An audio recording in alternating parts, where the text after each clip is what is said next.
c'est un film qui a une espèce de rouleau compresseur émotionnel. C'est-à-dire que c'est un film par lequel on passe par plein d'émotions différentes. Que ce soit de la joie, de la colère, de la frustration, de la détresse des fois même, l'envie de partir. Parce que c'est un film qui est très intense, émotionnellement parlant. C'est un film que j'ai vraiment pensé pour le spectateur. Je voulais revenir un petit peu à ce qu'on savait faire dans les années 70-80, avec un cinéma comme Brissot, par exemple, où on faisait, ou même, je sais pas, du Costa Gavras, on faisait des films, comment dire, populaires, mais en même temps qui avaient une dimension politique. Donc c'était ce que je voulais faire avec Les Rascals.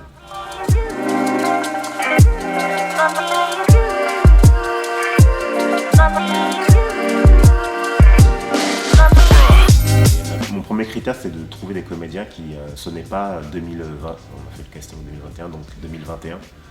Donc on a une façon de parler aujourd'hui qui est plus du tout la même que dans les années 80. On parle beaucoup plus vite. Certains jeunes ont un accent très prononcé. Et donc ça, en fait, il fallait que je gomme. Donc il y a eu un premier écrémage par rapport à ça. Et après, ensuite, il a fallu que je trouve des dynamiques, des gens qui puissent jouer ensemble sans se phagocyter. Et quand j'avais, parce que je fallait que je crée un groupe cohérent, et donc des fois, il y a des comédiens qui étaient très bons, mais qui prenaient trop de place. Et donc, du coup, il fallait que je les écarte, parce qu'il fallait vraiment que je trouve un équilibre. Et donc, ça a été un petit peu un jeu de chaises musicales pour trouver la bonne harmonie, et ça a duré 6 mois, quoi.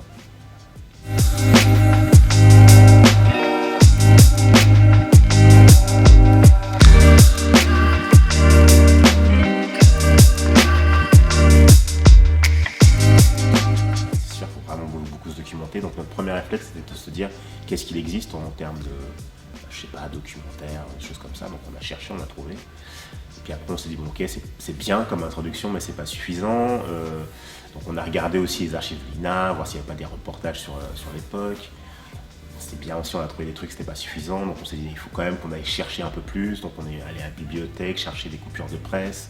Parce que c'est une culture qui est très orale, la culture des bandes. Il n'y a pas vraiment beaucoup d'écrits universitaires, on a trouvé quelques bouquins, mais pas tant que ça.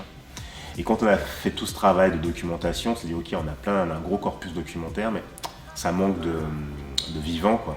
Donc on a cherché des témoignages, des gens qui ont fait partie de bandes, ou même des gens qui ont fait partie de groupes de musique emblématiques, pour qu'ils nous racontent en fait l'époque, l'ambiance de l'époque, qu'est-ce que c'était d'avoir 20 ans en 1984, c'était quoi, ça se passait comment dans les rues, ça se passait comment dans les concerts.